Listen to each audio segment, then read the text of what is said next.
So I'm going to give you something real quick. If you've got someone who talks well, someone's got the charisma, got the energy to tell stories to another party or gist very well, and so there's something about these people who talk very well. I wouldn't really call them extrovert, but knows they have the energy to gist and tell stories and stuff. There's something about them. They tend to feel emotional breakdown the most in whatever relationship they tend to be with someone or with a group of people. If they are the one who does the talking the most, they feel the emotional breakdown or the emotional distress when a breakdown when a breakup or breakdown happen within the bond.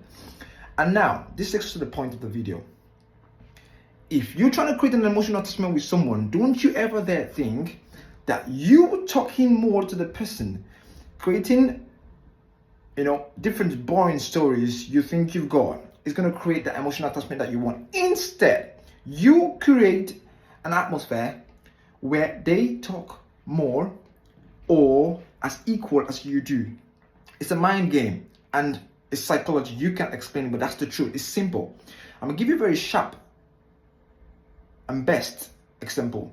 They say when you meet a rich person or a rich man or woman, and if two people meet a rich man and the first person asks multiple questions to the rich person, like how do you make your money, this and that, and the other party doesn't ask questions, they say that the one who asks questions, the rich person tends to remember the one who asks questions than the one who doesn't. Why?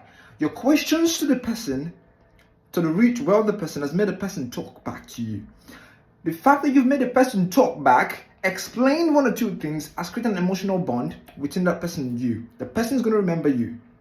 So the same thing for every relationship you're trying to build, be romantic or just casual relationship. Don't you dare think that your boring stories are going to create that bond that you want. Instead, I'm going to give you an example. When you hang out with someone for the first time, on a date or something, I like your shoes. Damn, this is a nice pair of shoes. Where did you get them from? You don't say, this is a nice pair of shoes. I got this. How much is it? Don't ask short questions.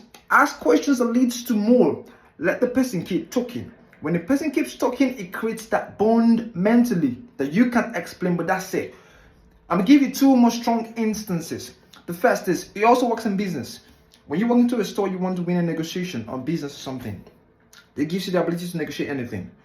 Don't you dare think that you talking so much about the product you want to buy, you're trying to show that you know the product is going to help you. Instead, you can look at all the colors they have and ask for a different color. Have you got the blue, black, white one of that stuff? The person wants to sell. They was going to talk more and give you so many other options, and you do the listening. Make them do more talking than you do. And that's it. If you don't get it, then forget it.